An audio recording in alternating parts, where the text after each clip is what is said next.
Hi guys, how are you? Guess ko nasaan tayo. Ayan, Walmart. And andyan si Austin. I just wanted to do a vlog dito sa Walmart kasi okay yung mga prices dito.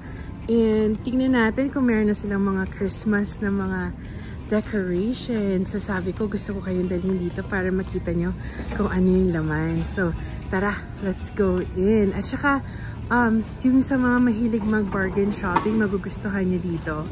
So ayan guys, we're inside Walmart na and andito tayo sa area ng mga Christmas novelty items sila. Ang cute oh! Kita nyo? Cute yung mga dresses pa. Ito guys, oh, nakakatuwa yung dress. Yung dress, it's like a Christmas tree. Ang gaspang nito. Mukhang Makati to guys. Mukhang Makati to. Ay, hindi naman masyado. Ito naman, sexy na na Christmas dress. Right there. Ayan. And then the Grinch. And then, ayan si Austin. So anyways, guys, ano nang balita sa inyo? Are you guys ready for Christmas? It's next month. Ayan. O nga pala, nakita ko yung nangyari sa Cebu. Kawawa naman sila, yung flooding doon. Katatapos lang ng earthquake. Tapos ngayon, ano naman, what do you call this? Like, binabagyo na at binabaha naman sila. So, anyways guys, I hope, mag-recover sila. Sa kawawa naman kasi malapit na yung Christmas. So anyways guys, itong itsura ng Walmart. Just in case na, wala pang nag-vlog, tawag dito recently ko anong laman ng Walmart. So, ayan. Grabe no, ang daming variety. Sabi ko nga kay Austin, let's go to Walmart para ma-vlog ko siya, para mapakita ko sa mga nanonood sa atin. O nga pala, special shout out sa friend ko. Hello Twinsie. I hope you're watching. Ayan. Hello Twinsie girl. Ayan. So, let's go see what else is here.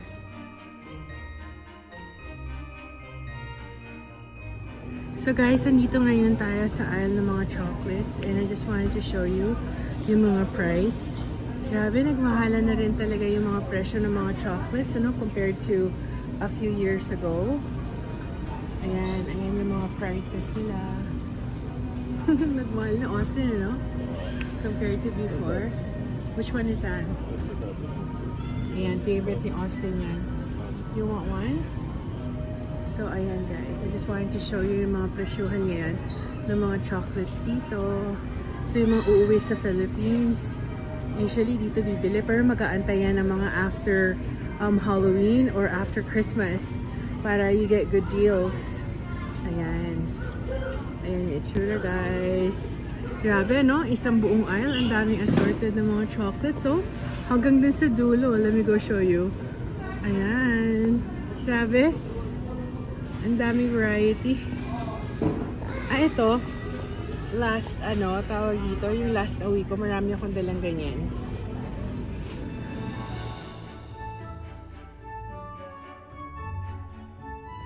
Ayan guys, andito na tayo sa area ng ng mga pang-baking.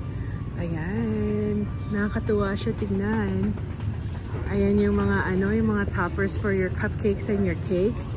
Diba guys, nakita nyo sa sa previous vlogs ko na I used to bake and I used to sell cakes. So hanggang ngayon marami pa rin akong ganyan. Yung mga toppers kasi I used to get a lot of these as gifts from my friends kasi alam nila na nagbe-bake ako.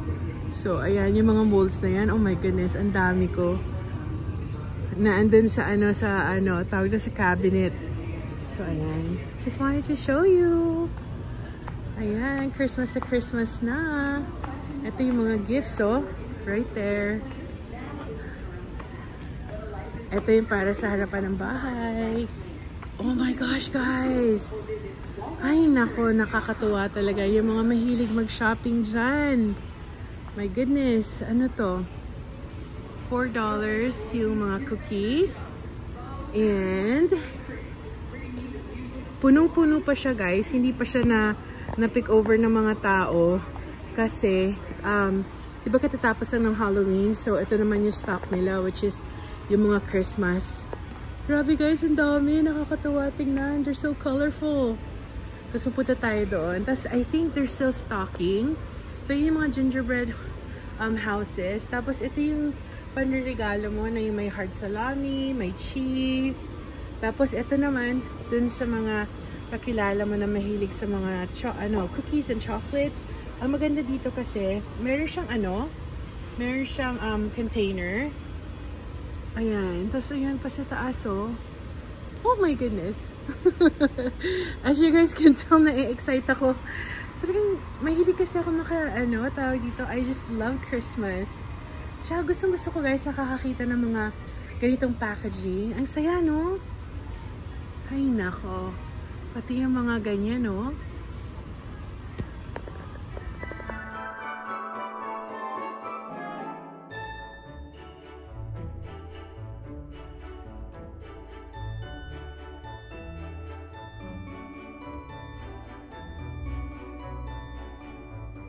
There's more here, guys. Naalala nyo to? Yung High C. Yung sa labas ng grocery store, di ba? May mga dispenser na ganyan. High C. So anyways, I just wanted to show you more cute things. Grabe, oh. Alam niyo, bibili ako niyan. Tapos gumagawa ako ng basket. Pinibigay ko sa kapitbahay. Wala naman kami dito masyadong kamag-anak dito sa States. Especially sa area namin. Pero wala. Favorite ko pa rin talaga ang Christmas kahit na walang masyadong relatives dito. Wala, natutuwa lang talaga ako. Even before nung bata pa ako sa Philippines, Christmas talaga ang favorite ko na holiday. Ayan. Oh my goodness, look at all the Christmas tree. Ewan ko nasa na si Austin. Tapos dito guys, yan naman yung pet center nila. Laki, no? Peruin mo, laki-laki ng aisle just for dog food.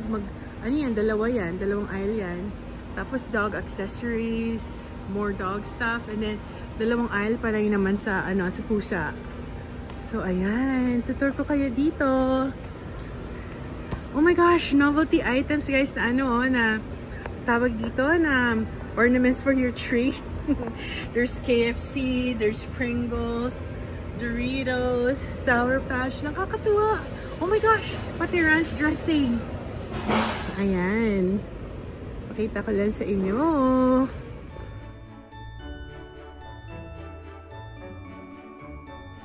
Tapos dun guys, yan yung mga gift bags naman, tsaka mga wrappers. Andun banda. Tapos ito naman yung mga Christmas balls.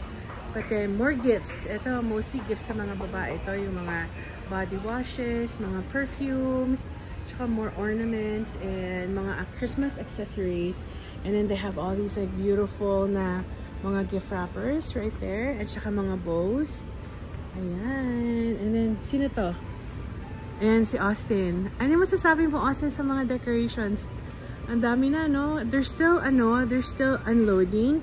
Nakikita ko may mga boxes dito. So, naglalagay na sila. Kasi, diba, yesterday lang, a few days ago lang yung Halloween. So, now, ito naman yung Christmas.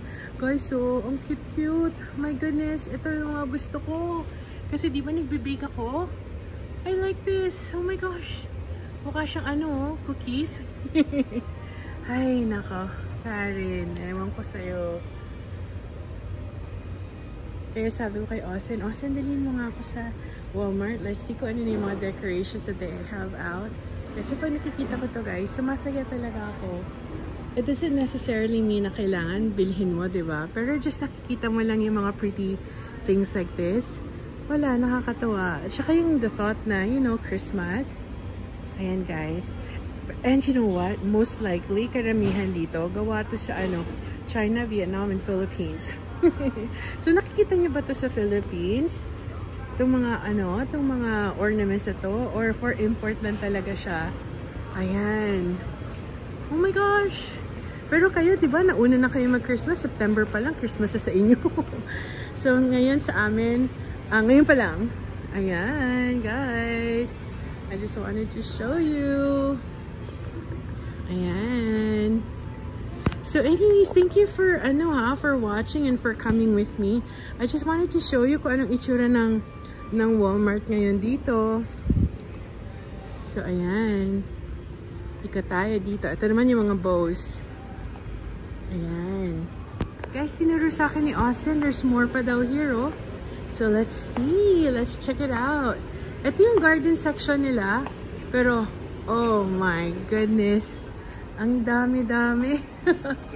Nakaka-overwhelm. Ayan, no? Ito yung mga parang mga lawn inflatable na mga ornaments. Oh my gosh. Christmas lights lahat yan, guys. Look at the variety of the Christmas lights. Mga Christmas ornaments sila. Pati yung mga decorations. So, ay my goodness. Ang dami-dami. And then they have all the trees here. And then more inflatable na mga decorations. And more Christmas trees. And oh my goodness, ang laki naman ito.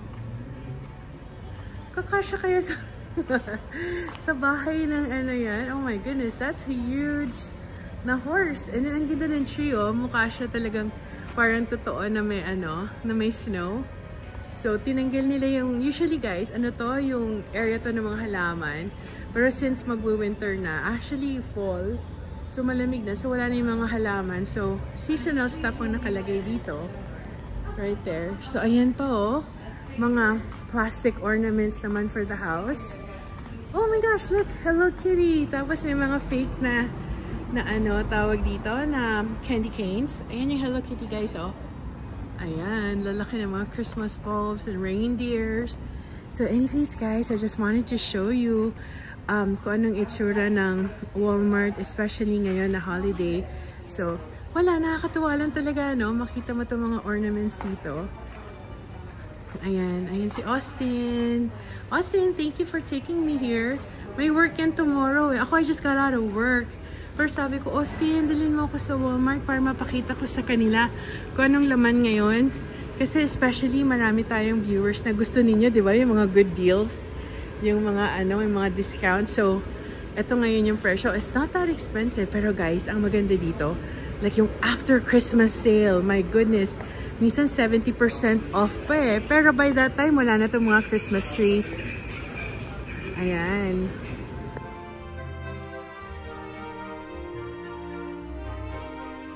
Ayan, last but not the least, andito tayo sa area ng mga candles. Guys, amoy cookies. Kaya naman pala, pagkakita ko, ayan oh, chocolate chip na cookies na candles. So, ayan. And then, ito yung area ng mga pang-girls. Yung mga suklay, mga gift boxes na may mga robes, makeup, lotion. So, anyways guys, I just wanted to say thank you. Thank you for watching and for coming with me dito sa ating walking tour ng Walmart. Ayan. So, at least may idea kayo kung ano na ang itsura ng mga nagsisale ngayon, ano, Austin. Pero mas mura to, no? Pag, ano, after Christmas sale, nag-50% to, guys, tsaka 70% kung may matira. Ayan. So, again, thank you for watching. Until next time, I hope okay lang kayong lahat dyan. And, take care. Huwag kayo masyadong ma-stress. I know life could be hectic, so just take care of yourself. And until next time, bye guys!